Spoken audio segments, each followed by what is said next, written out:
There is no such thing as Area 51. Sorry. And the fact that it's the golden egg of conspiracy theories worldwide is exactly what the US government wants. I'm writing this in a bit of a rush, and I don't have any of my thoughts organized, so I'm just going to break it down as follows. Groom Lake / Paradise Ranch / Edwards, AF extension / restricted training facility, UX 104. These are a few names for the place you know as Area 51. I don't know much about its history, but essentially, it was intended by the US Air Force to be a secret weapons testing facility during the Cold War. It had a few on-site extensions. One of them was for developing experimental rocket and jet engines. One was for training contingents of troops for nuclear warfare and post-apocalyptic survival, etc. But much like the third Star Wars movie, the site and its purpose got out around the time of the Roswell incident, and a media frenzy popularized the base. The government tried at first to quell speculation about it, but then adopted another strategy: feed into the hype, and simply move the base a few dozen miles away. Today, Groom Lake, Area 51, is a small but functional military airport and base.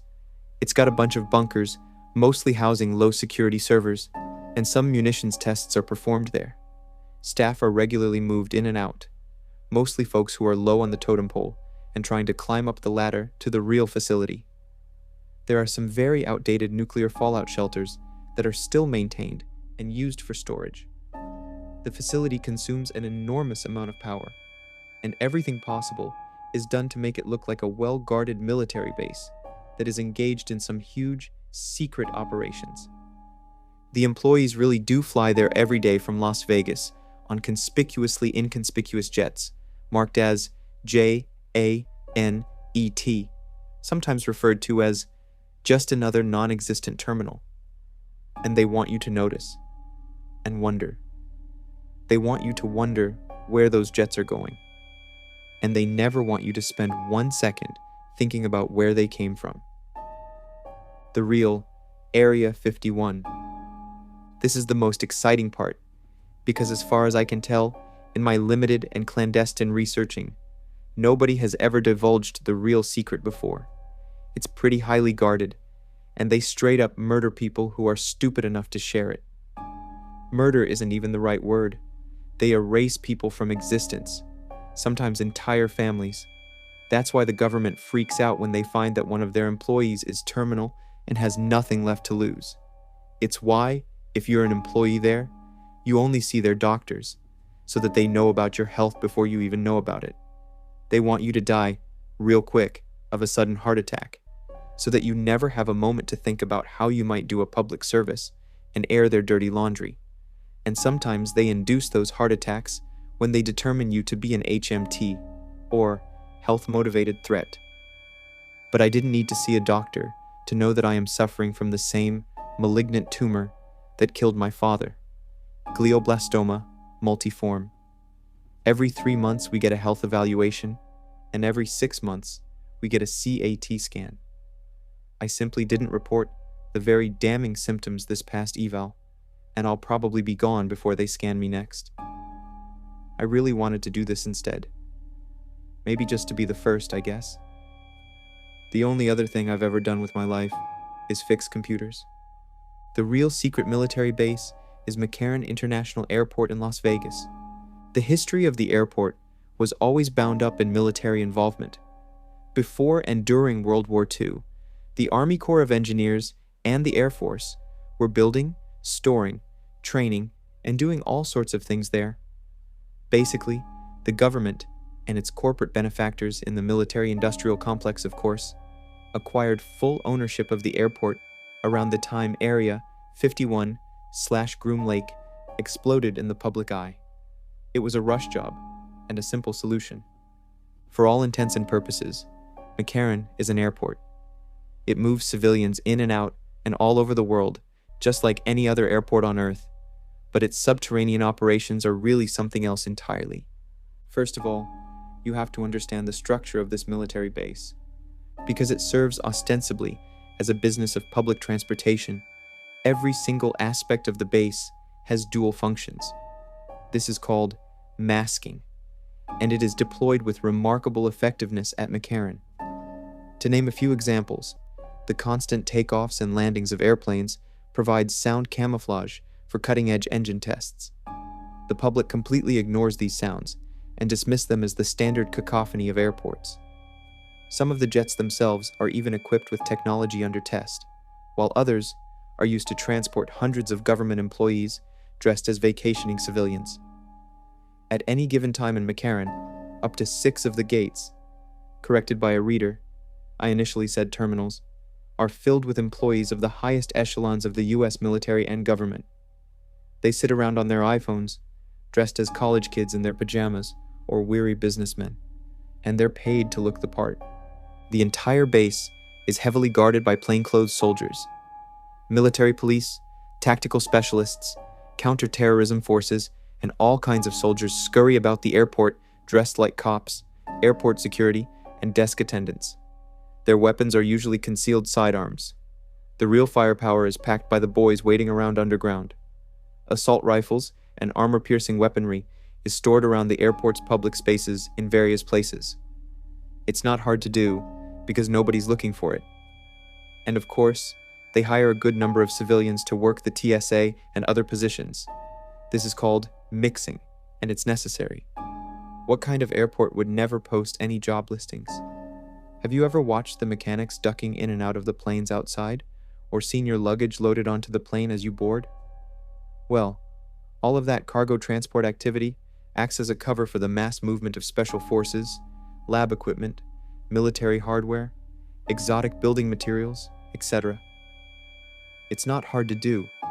They drive one of those rigs by, with all the luggage spilling out of it, and then you instinctively don't question what's on the other 4 rigs behind it.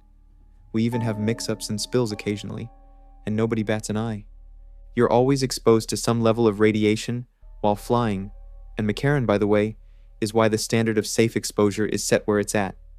But excess radiation from weapons testing is vented into the earth and out of the nearby desert.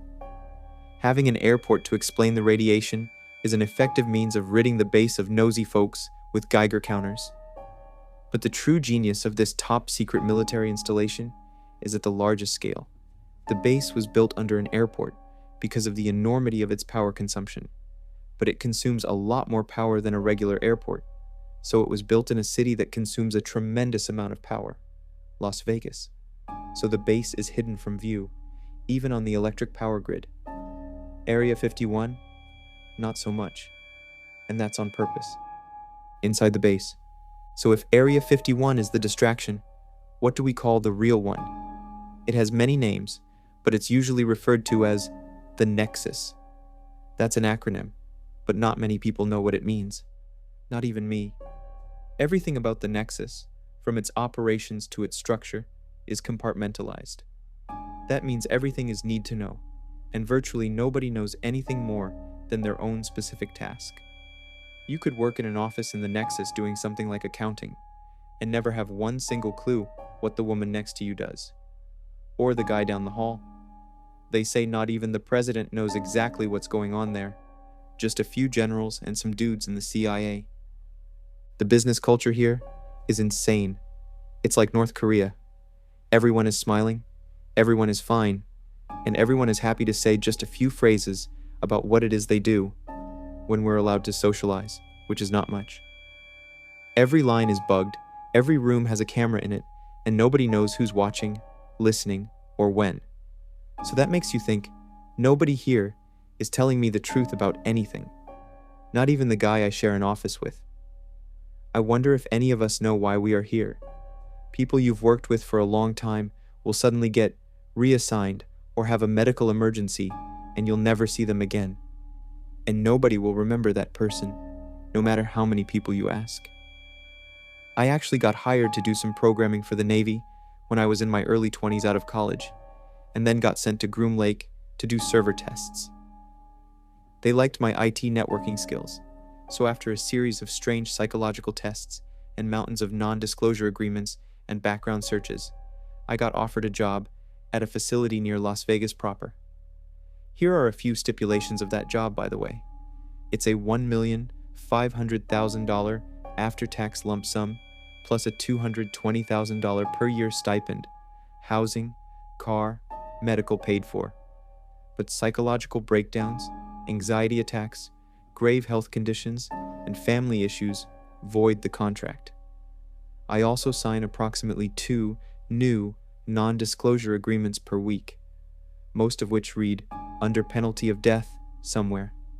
Employees aren't allowed to leave the grounds for 5 years, and we all live underground.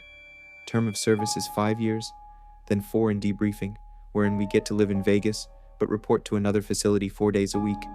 We are discharged and observed for the rest of their lives. Our passports are permanently void. We cannot ever leave the continental US. I heard a statistic that 20% of former employees commit suicide. I don't know if it's true, but if it is, I bet it's actually suicide. The base is underground. It's a network of large structures called hives, which form what is called the colony, or the nexus. We make lots of Resident Evil jokes, by the way. Except unlike in that movie, the government doesn't try to make its employees feel comfortable with fake forests and windows overlooking digital cityscapes. It is a dark, dreary, Soviet-style labyrinth of halls and bunkers, replete with all sorts of submarine-like features: water and airtight hatches, trapdoors, reinforced blast doors, etc. The only exception are the office buildings inside where chair moisteners like me work. They look just like the office you work in, except the men with guns standing guard 24/7 everywhere, looking over your shoulder. Oh, and the beautiful, almost surreal glow of the cutting-edge laboratories that pock the lower levels of each building. I've never been in them, but I've passed by a few times. There are 4 hives to my knowledge, although I wouldn't be surprised if there were more. I work in Hive 1. I run some of the servers with a few other guys on one particular floor. There are 16 floors in our hive, but we monitor and maintain all of the servers in Hive 1, so we move around a bit. I've gotten to skim some of the data that passes through, and from what I can tell, we're the most boring hive. I've compiled the following list based on the things I've intercepted on our network and also from hearsay from other coworkers. The Nexus has multiple networks, and they're all decentralized, but there are some ways in which they communicate, and it is via those lines of communication that I am privy to some sensitive information. Here's what I know. Hive 1, finance, accounting, operations organization divisions, troop training housing, and some small-scale weapons testing. Hive 2, chemical engineering, some nanotech research, and advanced psychological fitness, whatever that means, for elite military forces. Probably black ops stuff, and how to survive 30 years in solitary confinement at a Siberian prison.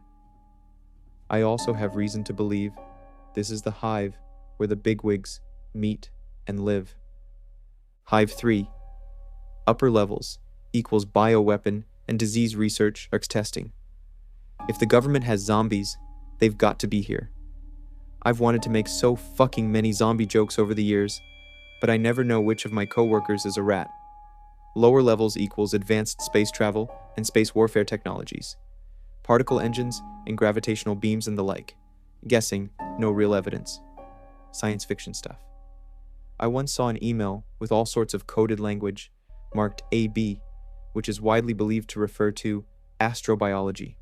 That's alien life. Maybe it's just some single-celled organisms or fossilized plants from some meteor, or maybe it's something much more advanced. Whatever it is, there must be some reason it's not on the upper levels with all the biologists. Hive 4, total informational blackout. There are encryptions and firewalls and network security features protecting this hive that I've never seen before, not even on top-secret Navy projects I worked in the past. I'm being very non-specific in the language I use to describe our server clusters and networks because I don't want to tell them exactly who I am. They'll eventually find out anyway. But there's a widely whispered rumor about Hive 4. Allegedly, the most terrifying thing in the world is in that structure on floor 15. There are a few unusual things about Hive 4. First of all, none of the top brass has clearance to get in there. They access it remotely via video feed in their conference rooms, and materials are often transported from 4 to 2 for physical review.